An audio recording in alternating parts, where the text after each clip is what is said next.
तमिलनाडु की धरती के नीचे से निकला 2600 साल पुराना शहर। क्या कीलाड़ी बदल देगा इंडियन हिस्ट्री? आज हम बात करने वाले हैं एक ऐसी डिस्कवरी की जिसने आर्कियोलॉजिस्ट्स और हिस्टोरियंस सबको हैरान कर दिया है। इमेजिन करो, आप इंडिया के साउथ में हो, तमिलनाडु के एक छोटे से गांव कीलाड़ी में, और जमीन के नीचे से निकलने लगती हैं ऐसी चीजें जो आपकी हिस्ट्री की अंडरस्टैंडिंग को कंप्लीटली उलट-पलट कर दें।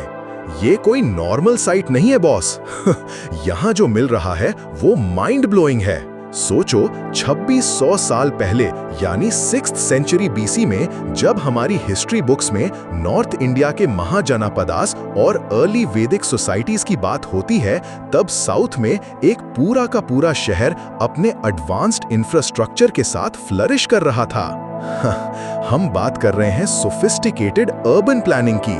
कीलाड़ी में एक्सकवेशंस ने रिवील किया है well laid out streets, brick structures और सबसे शॉकिंग टेराकोटा पाइपलाइंस। हाँ, सही सुना, अंडरग्राउंड ड्रेनेज के लिए टेराकोटा पाइपलाइंस। ये वाटर मैनेजमेंट और सैनिटेशन का ऐसा सिस्टम था जो उस टाइम के हिसाब से इनक्रेडिबली एडवांस्ड था। ये प्रूफ है कि तब के लोग सिर्फ विलेजेस में नहीं रहते थे, बल्कि प्रॉपर वेल प्लान्ड सिटीज में एक ऑर्गेनाइज्ड लाइफ जीते थे। इमेजिन करो, आज हम स्मार्ट सिटीज की बात करते हैं और 2600 साल पहले साउथ इंडिया में ऑलरेडी ऐसी प्लानिंग थी। और सिर्फ पाइपलाइंस ही नहीं, यहाँ पॉटरी के काउंटलेस पीसेस मिले हैं जिन पर तमिल ब्राह्मी स्क्रिप्ट में इंस्क्रिप्शंस हैं। इंस्क्रिप्शंस लाइक कुवीरन, अथम, जो इंडिविजुअल नेम्स हो सकते हैं। इसका मतलब संगम एरा के लोग लिटरेट थे, रीड और राइट कर सकते थे। Iron tools, gold ornaments, glass beads, semi precious stones, ये सब बताते हैं कि यहाँ की सोसाइटी रिच थी, स्किल्ड थी और ट्रेड में भी एक्टिव थी।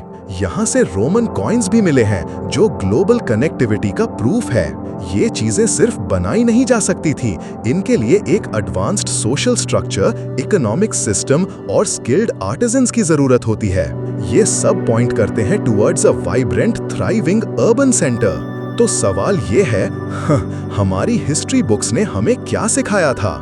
बहुत समय तक इंडियन हिस्ट्री का नैरेटिव मोस्टली नॉर्थ सेंट्रिक रहा है। साउथ इंडिया की सिविलाइजेशंस को अक्सर इतना इंपॉर्टेंस नहीं दिया गया, या उन्हें सिर्फ एग्रीकल्चरल सोसाइटीज माना गया और उन्हें बाढ़ के पीरियड्स का माना गया। लेकिन कीलाड़ी ने ये मिथ ब्रेक कर दिया है। और कैसे ब्रेक किया है? ये साइट प्रूव करती है कि संगम एरा, जिसे हम अक्सर एक लिटरेरी पीरियड मानते थे या सिर्फ नॉर्थ के कॉन्टेक्स्ट में देखते थे, एक्चुअली एक हाईली अर्बनाइज्ड और टेक्नोलॉजिकली एडवांस्ड सिविलाइजेशन का पीरियड था। ये नॉर्थ की कंटेम्परेरी सिविलाइजेशंस के बराबर या कुछ एस्पेक्ट्स में उनसे भी आगे थी। थिंक अबाउट इट, हम इंडस वैली सिविलाइजेशन को इंडिया की ओल्डेस्ट अर्बन सिविलाइजेशन मानते हैं। कीलाड़ी उसके thousands of years बाद की है, but it shows a similar level of urban sophistication in a completely different part of India, जो पहले थोड़ा कम डेवलप्ड माना जाता था। क्या इसका मतलब हमें अपनी स्कूल टेक्स्ट बुक्स दोबारा लिखनी पड़ेंगी? शायद हाँ, क्योंकि कीलाड़ी हमें एक नया पर्सपेक्टिव दे रहा है कि इंडिया की एंशिएंट हिस्ट्री सिर्फ एक लीनियर टाइमलाइन में नहीं चली, बल्कि पैरेलल में कई एडवांस्ड कल्चर्स फ्लरिश कर रहे थे, और साउथ इंडिया का कंट्रीब्यूशन शायद अभी तक अंडरप्लेड किया गया है। कीलाड़ी सिर्फ एक आर्कियोलॉजिकल साइट नहीं है, ये एक विंडो है एक हिडन पास्ट में। ये तमिल कल्चर की रिचनेस, उसके एंशिएंट रूट्स और उसकी इंजीनियरिंग प्रॉमिस को हाईलाइट करता है। इस डिस्कवरी से इंडिया की एंशिएंट हिस्ट्री का कैनवस और बड़ा हो गया है।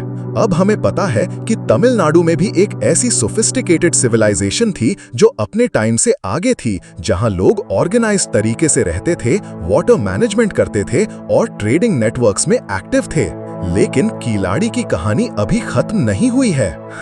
हर नई एक्सकवेशन के साथ और भी शॉकिंग रेवलेशंस हो सकती हैं। क्या ये शहर और भी बड़े एरिया में फैला हुआ था? इसका डाउनफॉल कैसे हुआ? ये सब सवाल अभी भी जवाब का इंतजार कर रहे हैं। अगर आपको इंडियन हिस्ट्री के हिडन जेम्स पसंद हैं, तो इस वीडियो को शेयर जरूर करो और सब्सक्राइब करना मत भूलना ऐसे ही और अमेजिंग हिस्टोरिकल मिस्ट्रीज के लिए।